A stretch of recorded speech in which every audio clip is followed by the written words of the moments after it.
선미와 민수의 결혼식은 소박하게 열렸습니다. 작은 예식장에는 민수의 친척과 마을 사람이 대부분이었고 선미의 자리는 한산했어요. 하객들은 붉은 꽃 장식보다 민수의 집안 인맥에 더 관심이 많았습니다. 선미는 미소를 지으려 애썼지만 마음 한편이 계속 시렸습니다. 예식이 끝나자 시어머니 영자는 사람들을 곧장 집들이 자리로 불렀습니다. 선미는 한복 치마를 걷어붙이고 주방으로 들어갔어요. 삶은 돼지고기, 잡채, 전, 국, 음식 냄새가 주방을 가득 채웠습니다. 손님들은 거실에서 술을 마시며 웃고 떠들었습니다. 민수는 친구들 사이에서 자랑스럽게 웃고 있었습니다. 하지만 선미의 자리는 아무 데도 없었어요. 낡은 조리대 앞에서 선미는 재료를 썰고 불을 조절했습니다. 기름이 튀어 손을 살짝 데웠지만 주변은 시끌벅적해서 누구도 보지 못했습니다. 설거지통에는 그릇이 끝도 없이 쌓여갔습니다. 영자는 부엌 문을 스치듯 열고 선미의 손놀림을 확인했어요. 영자는 만족스럽다는 듯 문을 닫고 다시 손님들 자리로 돌아갔습니다. 선미는 젓가락 하나 들 기운도 없는 상태였지만 손님들이 떠나기 전까지 앉지 못했습니다. 밤늦게 사람들이 하나둘 돌아가고 집은 고요해졌습니다. 그제야 선미는 식탁에 기대 앉아 숨을 고르며 물 한 모금을 마셨어요. 민수는 방문을 열고 선미를 향해 아무렇지 않은 얼굴로 방에 들어갔습니다. 선미는 멈춘 시계처럼 조용히 앉아 있다가 천천히 자리에서 일어섰습니다. 아침 햇살이 들어오기 전 선미는 먼저 눈을 떴습니다. 부엌에 찬 바람을 맞으며 밥솥을 열고 반찬을 꺼냈어요. 영자는 거실 소파에 앉아 신문을 펼치고 있었고 민수는 천천히 세수를 했습니다. 선미가 아침상을 차리자 두 사람은 자연스럽게 자리에 앉았어요. 그들은 익숙한 얼굴로 밥을 먹었고 선미의 자리는 비어 있었습니다. 선미는 빈 그릇을 치우고 설거지를 했습니다. 차가운 그릇들은 계속 쌓였고 물은 따뜻해질 틈 없이 식어갔어요. 설거지를 끝낸 선미는 서둘러 직장에 가기 위해 외투를 걸쳤습니다. 영자는 선미를 향해 장보기를 당부했고 선미는 대답 대신 고개를 숙였습니다. 직장에서는 고객 응대와 물건 정리가 이어졌습니다. 점심을 먹을 시간도 없었지만 선미는 익숙하게 견뎠습니다. 퇴근 시간이 되자 그는 장보기 바구니를 들고 시장으로 향했어요. 고기, 채소, 양념까지 가득 담긴 봉지를 양손에 들고 걸음이 느려졌습니다.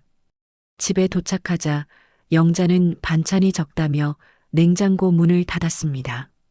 선미는 아무 말 없이 바로 주방으로 향했어요.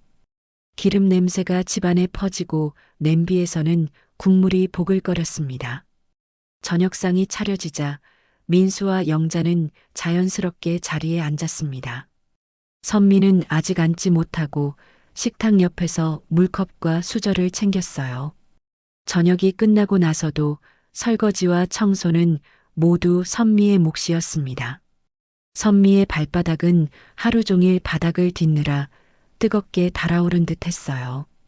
여름 장마가 끝나갈 무렵 영자는 갑작스러운 통증을 호소하며 쓰러졌습니다. 민수는 당황해 구급차를 불렀고 선미는 영자의 손을 붙잡고 병원으로 향했어요. 응급실은 바쁘게 움직였고 의사들은 검사를 위해 영자를 침대로 옮겼습니다. 민수는 회사에서 중요한 보고가 있다며 잠시 나갔습니다. 선미는 수술 동의서와 입원 서류를 혼자 처리했습니다. 주사와 검사가 이어지는 동안 영자의 표정은 불안으로 가득했어요. 밤이 깊자 보호자 대기실의 불이 하나둘 꺼졌습니다. 간호사는 선미가 침대 옆 의자에서 졸고 있는 모습을 지켜봤습니다. 간호사는 선미에게 담요를 건넸고 선미는 감사 인사를 건넸습니다. 새벽이 되어 검사를 마친 영자가 병실로 이동했습니다. 침대 옆에서 선미는 영자의 손을 조용히 잡았습니다. 의사는 큰 위험은 넘겼지만 당분간 집중 치료가 필요하다고 설명했어요. 가족을 대표해 서류에 서명한 사람은 선미뿐이었습니다. 다른 병실에서도 보호자들이 환자 곁을 지키고 있었습니다. 기계 소리와 약 냄새가 가득한 밤은 길고 조용했어요. 민수는 새벽이 되어서야 병원에 도착했지만 오래 머무르지 않았습니다. 그는 선미에게 맡기고 내일 다시 오겠다고 말한 뒤 돌아갔어요. 선미는 아무 말 없이 영자의 이불을 펴주었습니다. 영자의 숨소리는 거칠었고 선미는 의자를 침대 가까이 끌어당겼습니다. 그 밤 선미는 눈을 감지 못한 채 천천히 새벽을 맞이했습니다. 영자는 병원에서 퇴원한 뒤 거동이 더 불편해졌습니다. 선미는 낮에는 직장에서 일하고 밤에는 영자의 간병을 했어요. 민수는 여전히 회사 일로 바쁘다며 도움을 주지 않았습니다. 선미는 휠체어를 밀고 병원 진료를 다녔고 약 봉지를 손에서 놓지 못했습니다.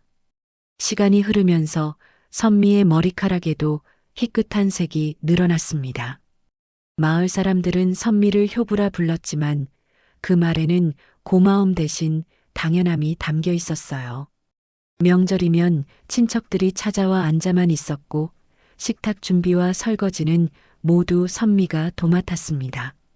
영자는 걸음이 불편해지자 더욱 날카로워졌고 작은 일에도 화를 냈습니다. 선미는 한숨 한 번 쉬지 않고 묵묵히 영자의 방을 정리했습니다. 민수는 상황을 알면서도 모른 척하며 휴대폰만 들여다봤습니다. 선미는 자신과 비슷한 나이에 요양원에 있는 환자들을 보며 마음이 복잡해졌습니다. 새벽마다 영자가 기침을 하면 선미는 잠든 눈을 비비며 일어났어요. 아픈 사람을 두고 나설 수 없어 여행 한 번 가지 못한 시간이 오래 쌓였습니다. 집안의 시계들은 여전히 같은 속도로 움직였지만 선미에게는 하루가 더딘 듯 지나갔습니다. 선미는 영자의 약통을 정리하며 약 봉투의 날짜를 확인했습니다.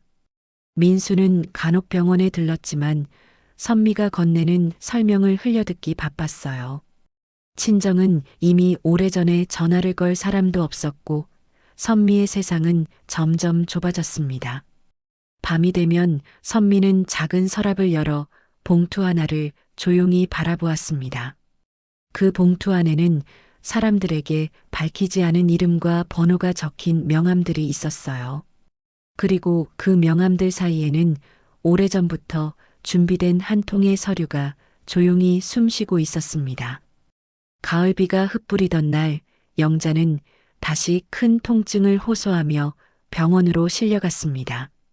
민수는 회의를 이유로 함께 가지 못했고 선미는 혼자 영자의 팔을 붙잡고 구급차에 탔습니다. 병원 복도는 분주하게 움직였고 의사들은 수술 준비를 서둘렀어요. 선미는 수술 동의서와 보호자 서명을 맡으며 정신없이 서류를 처리했습니다. 의사들은 수술 전 검사 결과가 좋지 않다고 설명했고 선미는 손을 모은 채 병실 밖에 서 있었습니다.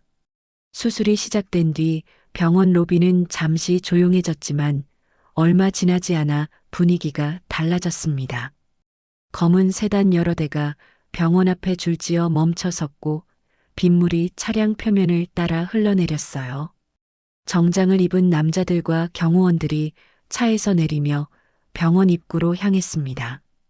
병원 안내데스크 직원들은 갑작스러운 방문에 놀랐고 몇몇 환자 보호자들은 호기심 가득한 눈으로 그들을 바라보았습니다.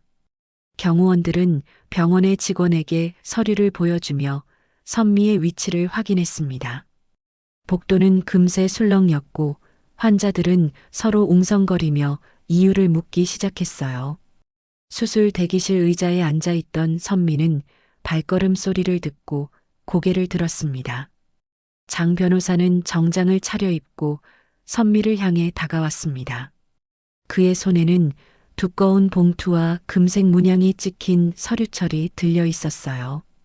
그들은 선미에게 자신들의 신분과 방문 이유를 조용히 밝히기 시작했습니다.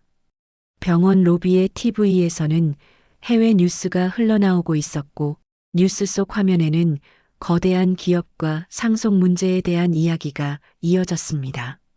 주변 사람들은 화면 속 인물의 사진을 휴대폰으로 검색했고, 그 모습이 선미와 닮았다는 말을 속삭였습니다. 복도는 순식간에 긴장된 공기로 채워졌고, 병원 직원들이 선미의 이름을 확인하며 움직였습니다. 장 변호사는 보호자 대기실 문을 열고 선미에게 조용히 다가섰어요. 그 순간 선미의 삶을 감싸고 있던 정막이 천천히 흔들리기 시작했습니다. 병원 복도는 갑작스러운 움직임으로 시끄러워졌습니다. 장 변호사와 수행원들은 병원 직원의 안내를 받아 조용히 회의실로 들어갔어요. 그곳에서 선미는 긴장된 표정으로 앉아 있었습니다. 경호원들은 문 밖에서 주변 사람들의 접근을 막고 자리를 지켰습니다. 회의실 안에는 법적 서류와 상속 문건들이 정리되어 있었어요. 장 변호사는 선미가 오랫동안 찾고 있던 사람임을 확인하고 서류를 펼쳤습니다. 그의 손놀림은 익숙했고 서류 한 장 한 장이 차분히 테이블 위에 놓였습니다. 서류에는 선미의 이름과 함께 거대한 기업의 지분, 해외 자산, 예금 내역 등이 기록되어 있었습니다. 선미는 흔들리는 숨을 고르며 조용히 서류를 내려다봤습니다. 오래전에 끊어졌던 인연과 감춰졌던 과거가 모습을 드러내고 있었어요. 병원 CCTV 화면에는 기자들이 병원 입구로 몰려드는 모습이 비쳤습니다. 민수는 휴대폰 알림을 확인하고 불이 나게 병원으로 달려왔습니다. 그는 출입문에서 경호원을 마주친 뒤 상황을 파악하려 했지만 쉽지 않았어요. 결국 민수는 병원 직원들에게 계속 물으며 선미의 행방을 찾기 시작했습니다. 영자의 병실에도 소식은 전해졌고 간호사들은 조용히 속닥거리며 병실 문을 닫았습니다. 마을 사람들까지 소문을 듣고 휴대폰을 들여다보며 병원을 찾아오기 시작했어요. 복도는 넓었지만 사람들의 눈빛과 호기심 때문에 숨이 막히는 듯 했습니다. 민수는 회의실 앞에 서서 문을 두드렸지만 경호원들은 들어갈 수 없다고 막았습니다. 회의실 안에서 선미는 펜을 들었고 수십 장이 되는 확인 서류에 서명하기 시작했습니다. 펜 끝이 서류를 스치는 소리만 조용히 공기 속에 남아 있었어요. 수술이 끝난 뒤 영자의 병실은 조용했습니다. 선미는 침대맡에 놓인 서류 가방을 정리하며 결제를 마쳤습니다. 치료비, 약가, 밀린 입원비까지 모두 한 번에 정산되었어요. 장 변호사는 병원 측에 기부 절차가 끝났다는 문서를 전달했습니다. 영자의 병실에는 새 장비가 들어왔고 간호사들은 놀라운 표정으로 장비를 설치했습니다. 민수는 그 모습을 지켜보며 혼란스러운 눈빛을 감추지 못했어요. 그는 선미에게 말을 걸고 싶었지만 선뜻 다가서지 못했습니다. 선미는 침대 옆에 접어둔 담요를 정리하고 영자의 얼굴을 한번 바라보았습니다. 영자는 아무 말도 하지 못한 채 눈을 깜빡이며 선미를 쳐다봤어요. 선미는 조용히 집 열쇠를 테이블 위에 내려놓았습니다. 그 열쇠는 오래전부터 선미의 손에서 닳아 있었고 끝부분은 빛이 발해 있었습니다. 민수는 열쇠를 바라보다가 깊은 한숨을 쉬었습니다. 그의 손은 떨렸고 말을 찾지 못한 채 서 있었어요. 병원 복도에서 장 변호사는 선미에게 준비된 차량으로 이동하자고 안내했습니다. 경호원들은 사람들의 시선을 피해 조용히 길을 열었습니다. 선미는 고개를 숙여 마지막 인사를 대신했고 병실 문을 천천히 닫았습니다. 민수는 병실 문이 닫히는 소리를 듣고도 움직이지 않았어요. 창밖에는 비가 가늘게 내리고 있었고 선미의 그림자가 긴 복도를 따라 사라졌습니다. 마을 사람들은 병원 로비에 모여 웅성거렸지만 선미는 아무 말 없이 걸었습니다. 병원 출입문이 열리고 검은 세단문이 조용히 열린 뒤 선미는 천천히 차에 올랐어요. 몇 달이 흐른 뒤 병원 로비 한쪽 게시판에 작은 안내문이 붙었습니다.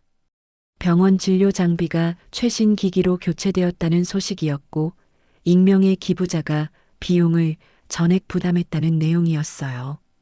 간호사들은 누가 그런 일을 했는지 서로 추측했지만 끝내 정답을 찾지 못했습니다.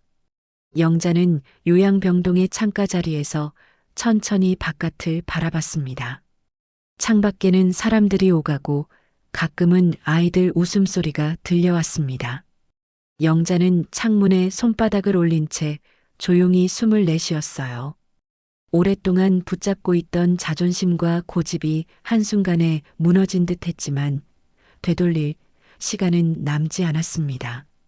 민수는 회사도 그만두고 지방 공사 현장에서 일하며 지냈습니다. 삶이 단순해진 만큼 생각할 시간이 많아졌고 그는 빈 방에 앉아 조용히 과거를 떠올렸어요. 처음 결혼하던 날 선미가 식탁에 놓아둔 반찬, 멀리서 걸어오던 선미의 발걸음, 병원에서 잠들지 못하던 밤이 천천히 떠올랐습니다. 마을 사람들은 이제 더 이상 선미의 뒷이야기를 소문으로 만들지 않았습니다. 그들은 조용해진 집 앞을 지나며 잠시 고개를 숙였어요. 가끔은 낡은 대문 앞에 꽃 한 송이가 세워질 때도 있었습니다. 어느 흐린 오후 검은 세단 한 대가 조용히 집 앞에 멈췄습니다. 차문이 열렸지만 바람 소리만 남아 있었고 사람들은 멀리서 그 모습을 지켜봤어요. 창문 너머로 보이는 한 여인의 눈빛은 오래전과 달리 흔들림이 없었습니다. 그녀는 집을 바라보다가 천천히 눈을 감고 다시 뜨며 짧은 숨을 고르듯 앉아 있었습니다. 그 집에서 쌓였던 시간들이 한순간에 스쳐가는 듯 했어요. 차는 더 이상 머물 이유가 없다는 듯 서서히 움직이기 시작했습니다. 빛바랜 대문은 여전히 같은 곳에 있었지만 더는 누군가를 기다리는 표정이 아니었습니다.